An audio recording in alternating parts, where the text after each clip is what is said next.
parc du Belvédère, l'éclectisme fait les beaux jours du quartier chic de la ville.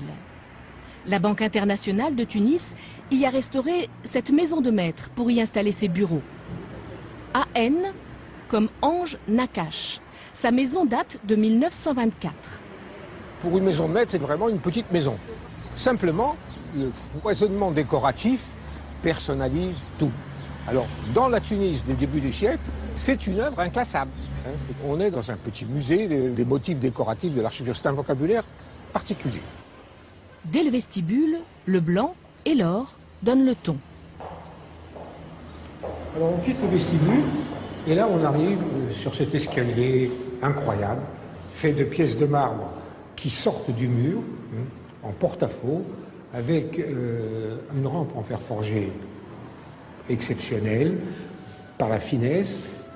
On est accueilli de façon extraordinaire. L'envolée est vertigineuse. Les marches tiennent comme par magie. La rampe a des allures de glycine ou de vigne grimpante. Un hommage sans équivoque à l'Art Nouveau. À l'étage, nous arrivons dans les appartements privés d'Ange et Fortuné Nakache. Dans les années 20, ils arrangent leur maison à leur fantaisie. La salle à manger est romantique, même si l'Art Nouveau n'est pas absent. Le salon est aujourd'hui une antichambre pour les clients de la banque. Chaque pièce a gardé son aspect d'origine. Alors voilà. Oh, Samahni, c'est Mohamed. On peut rentrer? Le directeur de la banque occupe en effet aujourd'hui l'ancienne chambre à coucher des Nakache. Mohamed, bonjour. Mohamed Feki travaille dans ce qui fut le boudoir de madame. Alors, le lit était dans ce renfoncement ici. Voilà. Et puis il y avait devant, on le voit dans les photos d'époque, le boudoir de madame. Et ici, c'était vraiment la partie privée de Fortuné Nakache. Fortuné Nakache marie tous les styles.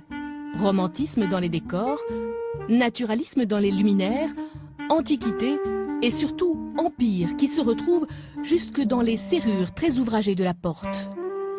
Il faut dire que les Nakache partagent avec Napoléon la même initiale. La maison semble prête à accueillir à nouveau toute une famille. Même la salle de bain a été conservée. À l'autre bout du couloir, pour les après-dîners, un petit fumoir. Capitonné de loupes de tuyas, un coin d'ombre et de lumière adoucie par les vitraux de ses fenêtres.